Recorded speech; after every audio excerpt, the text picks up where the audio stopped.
What's up, guys? In this video, I'm going to show you the exact process I used to help one of my clients generate $1.2 million in just 30 days. Now, before we started working with this client, he was making around 50 to 100K per month. Obviously now $1.2 million cash collected in just the first 30 days of launching. I'm going to be breaking down our full scalable system step by step, so you can also apply this to your own business. And before we get into it, if you do find this video valuable at all, make sure you drop my Instagram a follow. It will be linked in the description. That would be greatly appreciated. Now, just for a bit of proof, as you can see here, $1,087,000 cash collected. We had some more cash collected on a few different payment processes and cryptocurrency as well. As you can see, 25K PIF, 7.5K, 30K, 4,150, various deal sizes that we had. So step one for this 1.2 million cash collected in 30 days was actually building out the right offer. Now, your offer is the backbone of your business. And if you don't have a strong offer, you don't really have a business at all. So the specific offer that we were running was obviously a high ticket offer. It was become profitable in 90 days or work with you for free until you do. We have a specific framework that we like to use for our offers. A lot of people use the Hormozi framework, which is obviously dream outcome times perceived likelihood of achievement divided by time delay times effort and sacrifice. And that gives you the offer or the value that you're providing. Now, we like to cover the ICP, a clear outcome that the ICP wants, a time frame, a unique mechanism or method. We add a guarantee to that. And then in terms of the price, we can base that on sales data from the past or market research. Now, what we did here was we did market research through Instagram polls and questionnaires. We also used type forms, and we interviewed 5 of this creator's previous students to understand their pain points and their situations. Now, that gave us a very clear understanding of the audience and the ICP. They were actually an older demographic, and that is exactly why we were able to price the offer at the high ticket price that we did. Now, in terms of the deliverables, it was obviously a trading mentorship. We had exclusive course content for trading, full trading course, constant updates of the best trades to copy, a community of multiple 6- and 7-figure traders, 4 coaching calls a week with the creator, 24/7 access to the creator's personal phone number. That way the people could get feedback, etc. And then it was also lifetime access. So this was the main offer. It was priced at $7,000. Like I mentioned before, the reason we were able to do this was because we understood the ICP, and that they were older, and that they could that they could afford this price. Now, in terms of the actual offer structure and the math behind it, I always say reverse engineering the math is key, as it allows you to see certain metrics and prepare properly for the launch. We had a 1.5K downsell, and then we also had an upsell depending on the prospect's requirements. So if a prospect had loads of cash to invest, we would have a more one-to-one higher tier package for that prospect to invest into. This ensured that no cash was getting left on the table. And yeah, we had offer prices that accommodated all types of prospects. Now, when I say do the math, this is what I mean. So 1.2 million cash collected. Obviously, it was a 7K price point. If you do the math, that's 171 leads closed. We knew this was possible because of the large audience size. As you can see up here, the creator had 384,000 followers on Instagram and 598,000 subscribers on YouTube. He had also run boot camps before, so we knew that his audience was receptive to high ticket, and we had previous sales data to go off of. In terms of the actual math here, 250 qualified booked calls. We had 5,433 opportunities. So these are people that applied to the waitlist. Obviously, not all of these people were qualified. The actual waitlist, it was just straight to contact information. So there was no qualification done there. That was all the setter's job. So the actual qualified prospect rate from these opportunities was 5%.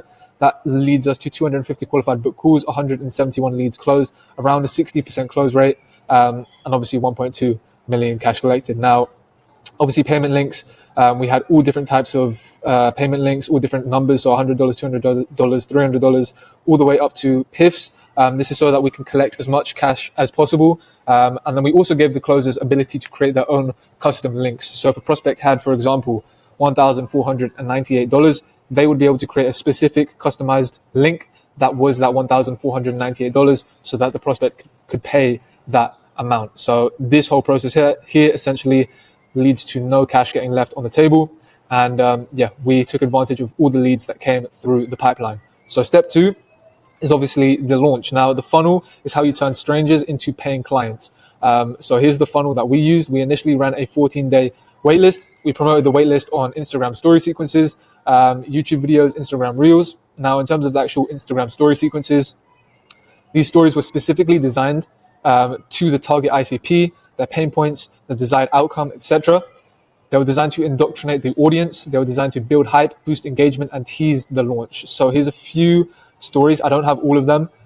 It would take up like like a lot of the page. Here's a few examples of the stories that we used. Very simple, cool, aesthetic pictures with text that kind of relates to the ICP and what they truly desire. Now, after that, obviously, when they apply to the waitlist, we ran waitlist email sequences. These emails were specifically designed to break the limiting beliefs of that ICP. So when we did the market research, we understood the ICP, we understood their limiting beliefs, and we crafted emails designed towards them to nurture the prospects and to also build up hype for the launch. So as you can see here, here's a few emails. Email 1, email 2, loads of results to build social proof. Email 3, more results, more social proof. Email 4. These emails are super value dense because when you have value dense emails, prospects are going to be nurtured a lot more. The temperature of those prospects is going to increase. You're going to have cold prospects going to warm, going to hot, because you're providing them value and showing them actual results. Now, obviously here we nurtured prospects with an automatic email sequence after they applied to the waitlist. That's pretty much what I just went over. We also sent them automatic text messages. We sent them free assets, and we pre-handled objections through those assets. And we pre-handled objections through the emails, as I previously mentioned. The whole purpose of this was to build hype and scarcity of the official launch. Now, setters had 3 to 5 days to get through all waitlist applicants to ensure no leads were wasted. Speed was super key here. Here's the waitlist page. So as you can see, very simple, claim waitlist access for the one-to-one inner circle mentorship. And then we had this whole thank you page here. This thank you page consisted of an ICP call out. So calling out the specific person that you want to be targeting. That way it relates to them. It congratulates the prospect and affirms their decision, and also sets the frame. So here, congratulating the prospect, you've made an amazing decision. It helps to build confidence in the prospect's decision. So other than that, we also build hype, scarcity, pre-qualified the prospect, and we gave them the next steps in this thank you page. As you can see here, this will cost money. That way, obviously, the prospect knows that the program isn't going to be free. That way, they can expect to set money aside for the program. And then the next steps here, be on the lookout for updates in your email and via SMS. And that links back to the automated emails and SMS text messages that we were sending out. Now, obviously, setters had 3 to 5 days to get through all the opportunities, 5,433. Waitlist leads get contacted 2 days before the official launch. So hopefully within these 2 days, most of these 5,433 opportunities would have been contacted, and our setters would have gone through them, qualified them, and started to book calls, and we would have started to actually collect cash. All of that is before the official Evergreen funnel launch. So next is the actual Evergreen funnel. You're going to want to send people straight to a VSL page, so a Director Mentorship VSL. On this page, you're obviously going to collect applications through a type form. You're going to test their commitment on the type form. You're going to test their financial capability, and then setters are going to dial and qualify those leads and book them onto the calendar. In terms of the actual highly converting VSL, it will consist of an introduction, who this is and isn't for. This will filter out all of the people that aren't qualified for the program. You're going to cover the pain points specifically of the ICP, future success and dream, deliverables, client case studies for social proof, and the specific client that we were working with had loads of different case studies, had loads of social proof in his niche, which we leveraged heavily. And then obviously a heavy CTA. For this Evergreen funnel, we were literally just directing traffic off of YouTube, Instagram Reels, daily story sequences, and also a free Telegram channel. So we were utilizing all sources of traffic, meaning maximum people were getting driven to this Evergreen funnel and maximum leads were getting converted. Looking at the actual VSL page, obviously we had an ICP call out and a bold offer at the top. This also consisted with a CTA. We had the VSL underneath. This is a highly converting VSL, like I mentioned before, with a strong CTA to apply. Underneath, like I mentioned before, we have this simple application which qualifies prospects. Once they fill out this application, obviously the setters will receive the application and then they will contact them. And then finally, at the bottom of the page, we had loads of student testimonials and case studies to show social proof. So yeah, 1, 2, 3, 4. There were even more underneath of this. So lots of confidence was built from these testimonials as people saw that the trading strategy this creator was showing actually works. Now, finding the actual drop-off rate and rearranging/changing questions in the type form in this application, prospects will drop off at certain points, meaning they will stop filling out the application. You can actually see on type form where prospects are dropping off. and then you can change and rearrange the type form to increase the completion rate and decrease the drop-off rate. That way more leads are going to complete the application, and you're ultimately going to get more leads coming through in your pipeline. Now, step number 3 is obviously the back end. So the way the back end works is we had internal lead notifications, as you can see here.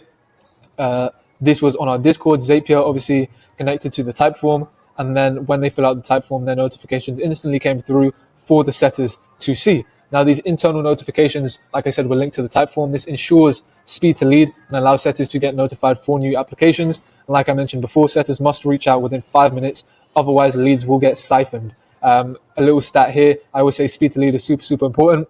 Responding within 1 minute shows a 391% increase in sales conversions, right? So the faster you can contact these leads, the more likely they are to actually convert, book in a call, and give you their cash. Whereas if these leads are sitting there for days, they are going to become colder and the chance decreases heavily. Now, all of this is obviously linked to GHL and our pipeline here. All applicants come through on Go High Level. This is a CRM where the whole sales process is managed.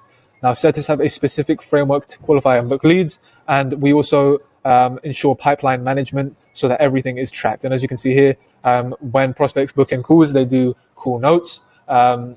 This basically just gives the closers a better idea of what to expect on their closing call. Here, obviously, job, income, goal, financially qualify the prospect to see that they actually fit for the program. A bit of pipeline management here. Setters move all prospects through the pipeline accordingly. This ensures that no leads slip through the cracks. I see so many people nowadays who don't manage their pipelines properly, who have bottlenecks in their business, and leads are constantly slipping through the cracks. And we did not let that happen on this offer. So other than that, we're also running back-end email sequences.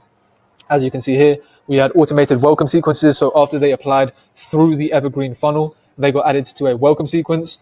This was an automated email sequence. After application, which they get added to, it's a 7-day welcome sequence. And after the 7-day welcome sequence, emails get sent out on Monday, Wednesday, and Friday. That's our newsletter. All of these emails are going to be value dense and followed by a CTA. Now, the actual welcome sequence emails, they are going to pre-handle objections and nurture the prospects.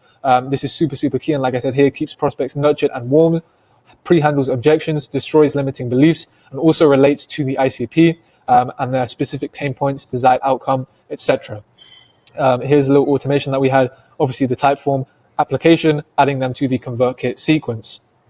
Now, the final thing that we had on the back end was obviously GHL reminders and automations. This just improves the show rate and it sets call expectations. As you can see here, a few GHL automations just to ensure that prospects show up to the call and we can maximize the cash that's getting collected. Now, looking at the back end here, this is really just surface level information. It goes a lot more in depth than this, but I cannot show you guys everything in this video. This is just service level stuff. Now, the actual pre-call process, once our setters qualify them and they get booked in, our setters will send them pre-call assets. Now, obviously there's a pre-call page which gets sent to the prospects. These pre-call pages, they make sure that the prospect shows up to the call because it sets the correct expectations. It makes sure that prospects are nurtured, and like I said, it reaffirms their decision and it sets the call expectations. It also breaks down all limiting beliefs and pre-handles any objections. Here's a little example. This video is mandatory before you jump on your assessment call. The word mandatory is very key because it shows the seriousness of the call. And like I said, it sets the expectations, nurtures the prospect, sets the frame, and increases the show rate. We have more testimonials underneath. That way, obviously social proof increases the trust and the confidence of the prospect and the buyer and increases the likelihood of them giving us cash. Now, other than this, we also had pre-call email sequences, which nurture the prospects, make sure they watch all the pre-call videos as well. So on these emails, we had CTAs to the pre-call videos. And on these specific emails, the open rate is always going to be super good and the click rate is going to be good if they're scripted correctly, because all of the prospects that opt in for these emails are people that have booked calls, and they essentially want the emails to go to them because they've already booked a call. Like I say here, when a prospect books a call, they're giving you permission to hammer them. So we add them to a booked call sequence where we send them 7 to 12 emails before their call to make sure that they show up and are nurtured. It obviously just depends on when their call is. If their call is booked for later today, then obviously we're not going to send them the full amount of emails that we would send them if their call is booked, for example, tomorrow. Now, the final part of the process is obviously the sales process. Now, when you're hiring your sales team, you only want to hire A-star talent. This is super important. I see people all the time hiring terrible setters, terrible closers with no experience. That is going to leave lots of cash on the table in your business, and the whole process just isn't going to be dialed in. So make sure you're only hiring A-star talent. Now, the actual structure of our team is obviously we had us at the top, then we had our setting and closing managers, and then we had our setters and closers. Now, the setting and closing managers, they oversee all of the closers and the setters. They reviewed the calls, they ran the team meetings and the trainings, and they ensured that all KPIs were getting hit, and they ensured everything was getting tracked. This was super, super important. They ran daily team calls and daily team trainings. On those calls, they'd obviously review things with the team and make sure that everyone is dialed in and aligned within their role. Now, the actual sales team was super important that we had culture, team chemistry, we were motivating the team, we had incentives, leaderboards, and obviously A-star players. Here's a few examples of the ways we did that. We had a wins channel inside of our Discord, which obviously had, our sales team wins if they closed a PIF, if they set a PIF, something like that. We also had our team meeting up, so a nice little business lunch with my guy. I'm not going to show their faces, but our team literally met up for lunch. That's how strong the chemistry was. Obviously, the incentives were here. So if they achieved X amount, they'd get X amount of incentive. And then also team calls to ensure alignment. I'm not going to leak their faces, but just know we ran these team calls literally every single day. Then we had these voice channels as well, lounge just for general stuff, setting mocks, closing mocks, and then the managers, setting mocks and closing mocks to help the team improve their skill set and just make sure everyone is super, super dialed. Now, the actual sales process. Setters would dial and book calls with speed. Like I mentioned before, speed to lead is super, super important. Setters confirm their calls with prospects via SMS. They send the pre-call assets. Setters and closers maintain communication to ensure prospects show up and are nurtured. Then there's obviously the live call, and then an end of call form / tracking. Making sure everything is tracked is super important. You want to know the data so you can see any potential bottlenecks. Here's a little example of the end of call form. It was just the prospect name, if the offer was made, call outcome, cash collected, revenue generated, and call notes. Like I mentioned before, tracking stuff is super important because you want to be able to see the close rate, the show rate, average cash collected per call taken. So you know what to tweak. For example, if the close rate is super low, then you can ask the closers why. It might be a closer problem or it might be a setter problem. So that pretty much covers the whole sales process. And yeah, this is the exact system that took my client from 50 to 100K per month, all the way to $1.2 million cash collected in the first 30 days of launch. Right now, obviously, we're going to scale that to 1.3, 1.4, 1.6, $1.7 million a month. That can even consist of paid advertising as well. So yeah, that's pretty much everything. If you guys do want my advice or support on how to scale your own offer, drop me a follow on Instagram and send me a message. Other than that, hope you guys enjoyed the video. Hope you guys took away some value, and I'll see you guys very, very soon. Peace.